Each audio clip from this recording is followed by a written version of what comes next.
अध्याय 7 लाभ और प्रलोभन। लाल धुंध से घिरे लुसियन ने महसूस किया कि उसके अंग पिघल रहे हैं और उसके मस्तिष्क की नसें सूजन और मरोड़ रही हैं। उनकी नज़र में कोरेला और हॉवसन मानव शरीर से विशाल चूहों में बदल गए और आगे पीछे होते रहे। यह एक भ्रम है, लुसियन पूरी तरह से आश्वस्त था। इसलिए उन्होंने एकाग्र होकर अपनी आत्मा को फिर से लहरों की तरह फैलाया। फिर सब कुछ स्थिर हो गया।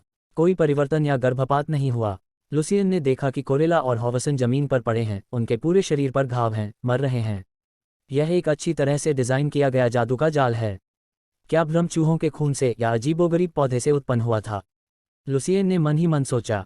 वह अंत में समझ गया कि शुरू से ही जब उन्होंने पहले चूहे को मार डाला तो वे पहले से ही भ्रम में फंस गए थे। लुसियन को प्रकाश ढाल द्वारा संरक्षित किया गया था और उसकी आध्यात्मिक शक्ति आम लोगों की तुलना में थोड़ी अधिक मजबूत थी, इसलिए वह भ्रम से अप्रभावित था। बैच से निकलने वाली होली स्ट्राइक ने न केवल गैरी के दाहिने हाथ और कंधे को वाष्पित कर दिया, बल्कि कक्ष की पत्थर की छत को भी सुखा दिया। वहां एक चौड़ा गड्ढा था जिसमें से पत्थर के टुकड़े बारिश की तरह गिर रहे थे, मानो कक्ष कभी भी गिर जाएगा। धूल और छोटे छोटे पत्थरों ने लाल धुंध को तितर बितर कर दिया। लुसियन ने महसूस किया कि उसकी ताकत धीरे धीरे ठीक हो रही है। आगे क्या होगा इसका कोई अंदाजा नहीं होने पर उसका दिमाग फिर से तेजी से काम करने लगा। दो और प्रकाश मंत्रों को छोड़कर लुसियन के पास कुछ भी उपयोगी नहीं बचा और उसकी मांसपेशियां अभी भी लकवाग्रस्त लाल धुंध से कमजोर थीं। तभी उसका ध्यान कोने में लगे पौधे की ओर गया, जो पत्थर गिरने से हिल रहा था और लड़खड़ा रहा था। पौधा भ्रम पैदा करने से अलग अपनी रक्षा नहीं कर सकता, लुसियन ने सोचा। उसने फिर से खड़े होने की पूरी कोशिश की और फिर अपने शरीर को पौधे की ओर खींच लिया। वह बहुत धीरे धीरे आगे बढ़ा और कई बार लड़खड़ा गया। उसके ऊपर नुकीले पत्थर गिरते रहे, जिससे उसके पूरे शरीर पर दर्दनाक घाव हो गए। लुसियन ने एक गहरी सांस ली और चलती रही। इतने अनुभव के बाद वह शांत और निर्णायक बन गया। उसने अपना दाहिना हाथ बढ़ाकर पौधे के मुख्य तने को मजबूती से पकड़ लिया। पौधे की नब्ज एक जीवित प्राणी की तरह थी। लुसियन को लगा जैसे वह किसी प्राणी की नसें पकड़ रहा है, खून से धड़क रहा है। उसने अपनी पूरी ताकत से तना खींच लिया। अचानक पौधा सिकुड़ गया और एक अत्यंत कड़वी और तीखी चीख निकली। लुसियन अपने पहले प्रयास में सफल नहीं हुआ, इसलिए वह अपनी पूरी ताकत से उसे घुमाता रहा। जीवित रहने के लिए संघर्ष कर रहे एक मरते हुए आदमी की तरह पौधा चिल्लाया, अपनी शाखाओं को फैलाया और उन्हें लुसियन की बाह के चारों ओर उलझा दिया। पौधा नम, पतला और ठंडा था और उसके जालों में अनगिनत छोटी छोटी गड़गड़ाहटें थीं जो लुसियन की त्वचा में खुद को दबाती रहीं। अपने डर से लड़ते हुए लुसियन ने फिर से जोर से खींचा। दरार! पौधे ने अचानक चीखना बंद कर दिया।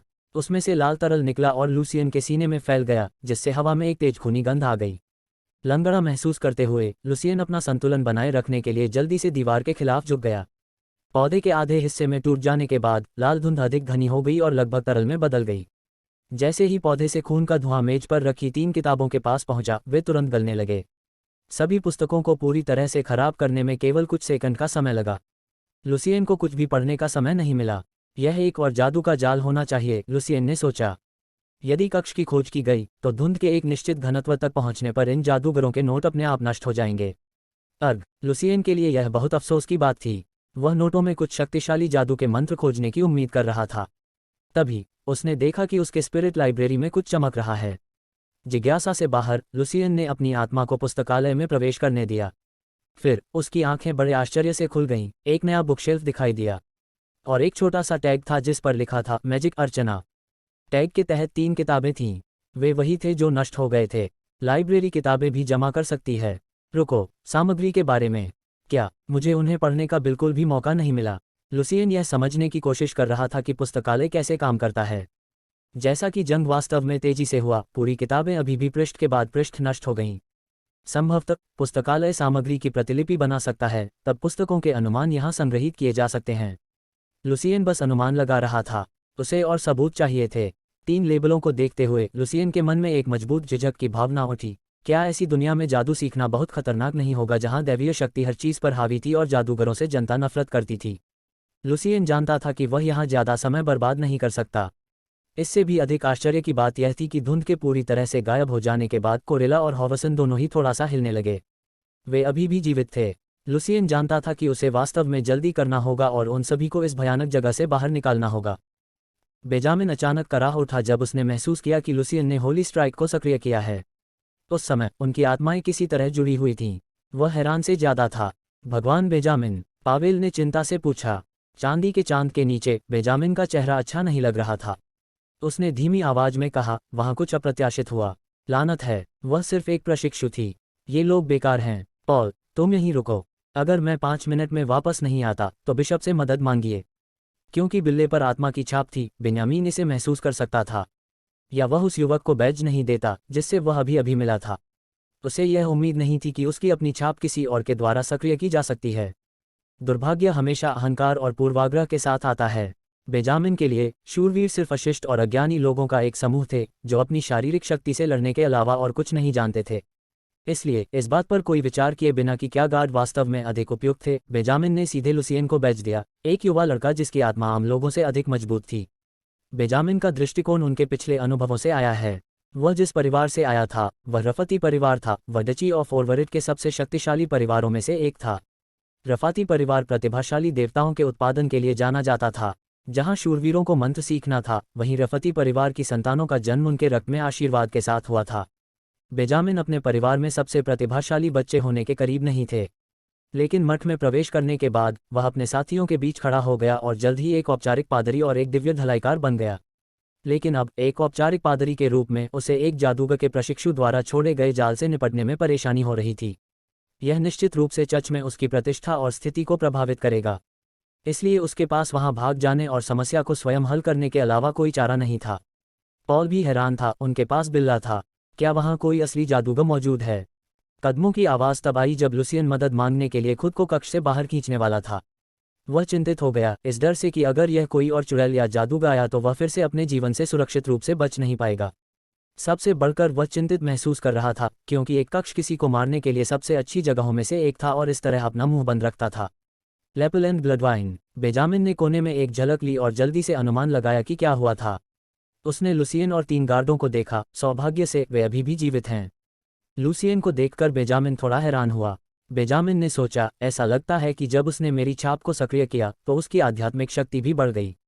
वह एक प्रशिक्षु पादरी के बुनियादी स्तर तक पहुंच गया है, काफी भाग्यशाली है। हालांकि सब कुछ बदल गया है।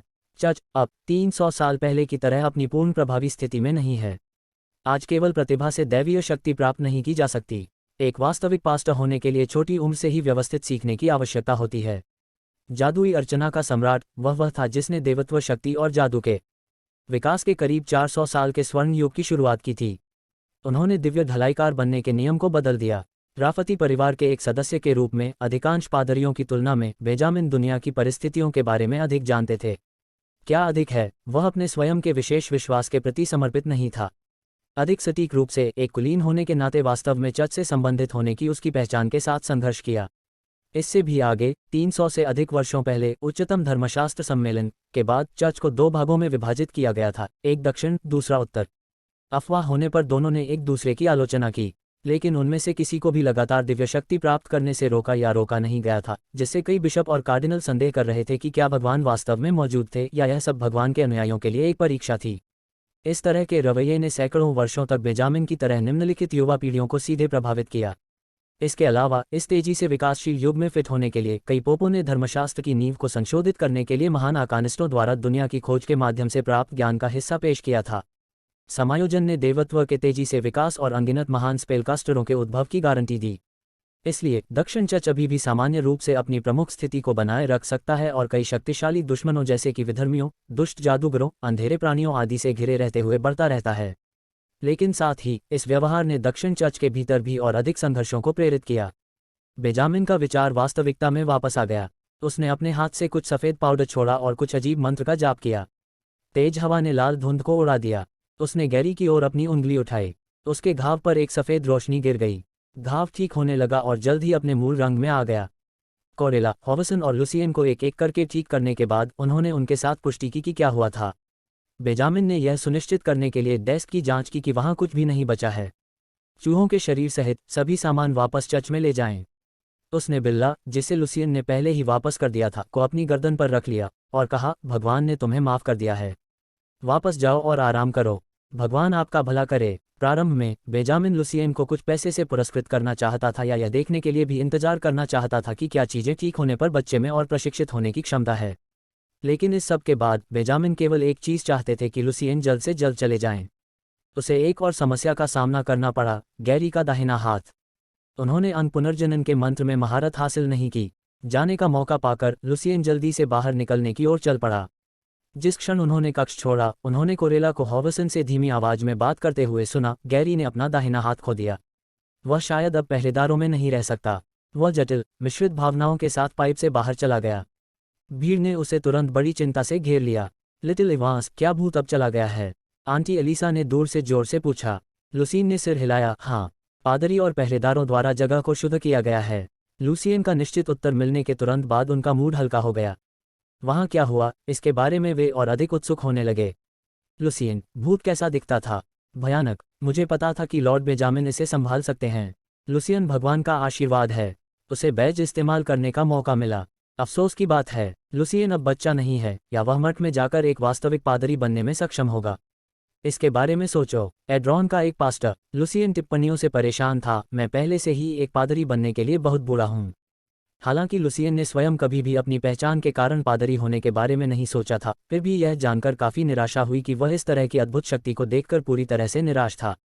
मेरे गरीब छोटे इवांस, अपना चेहरा देखो, आप बहुत थक गए होंगे, आंटी एलिसा ने पूछा। लुसियन को वास्तव में अपने लिए कुछ समय चाहिए था। उसने सिर हिलाया और सीधे अपनी छोटी सी झोंपड़ी की ओर चल दिया। उसने दरवाज़ा बंद किया और बिस्तर पर बैठ गया। उसने सुना कि बेंयामीन और पहरेदारों के जाने के बाद भीड़ धीरे धीरे तितर बितर हो रही थी।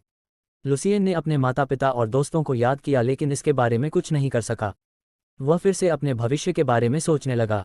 असली लुसियन को पहले कोई प्रशिक्षण नहीं मिला था, इसलिए मैं न तो पादरी बन सका और न ही शूरवीर। अगर मैं इस जीवन से छुटकारा पाना चाहता हूँ और कुछ बनना चाहता हूँ, तो मुझे जादू सीखना होगा। उद्धरण चिन्ह ... लेकिन तब मैं चच और आंटी एलिसा सहित सभी लोगों का दुश्मन होता। क्या मेरे पास अन्य विकल्प हैं? अंत में लुसियन ने पहले अपने मानसिक पुस्तकालय में नोट्स देखने का फैसला किया।